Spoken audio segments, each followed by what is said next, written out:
We can think of sustainability as a framework. If we fit within it, it means that we are in balance in the short term. In the longer term, we will achieve balance if we reverse the effects of previous activities that fell outside the framework. A very basic, more general correlation that sustainability is that the state of imbalance causes change. If we are out of balance for any reason, change will occur, and the further we are from balance, the faster or more intense the change will be. The importance of sustainability cannot be overemphasized.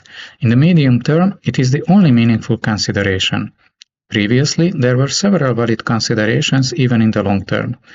But as time goes by and we fail to address sustainability adequately, it becomes increasingly important until eventually it becomes the only condition for our immediate survival in the short term. Our natural environment is vast, so the effects of our actions on it appear with a delay of months, years, or even decades. This applies to both our destructive and restorative activities. From this perspective, it is essential that we pursue the latter with at least as much persistence as we do the former. Depending on when we reach equilibrium, we will need to clean up more and focus more on restoration, which will require more time, more energy, and more powerful technology.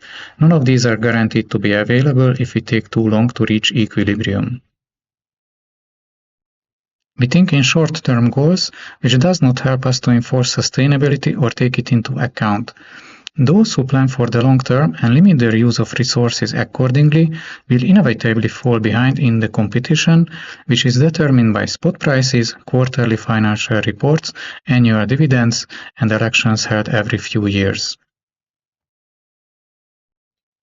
Due to the vast size of our natural environment, our impact is delayed and not always easily recognizable. It is therefore easy to think that a given activity has no or little impact, and that it is not necessary to give it up in order to move closer to sustainability. An important question is when we will change our unsustainable way of life. Due to the inertia of our natural environment, it will take decades before the effects become meaningful. It is not only important whether we achieve sustainability in time, but also at what level the balance will be established and how much accumulated pollution and damage we will have to manage, neutralize, and reverse. As long as we focus most of our attention on ourselves, our economy, and our human problems, we hardly notice the warning signs of our natural environment, even if they are becoming increasingly powerful. Due to our exponentially growing emissions, the time available for intervention is decreasing exponentially. We do not know how much time we have left, which can be interpreted egocentrically as meaning that we still have time since there is no obvious catastrophe in sight, or anxiously as meaning that this uncertainty is particularly frightening.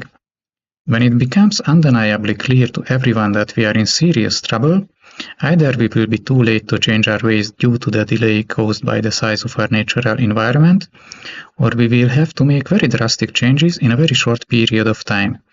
This suggests that the anxious interpretation and change as soon as possible is the way forward.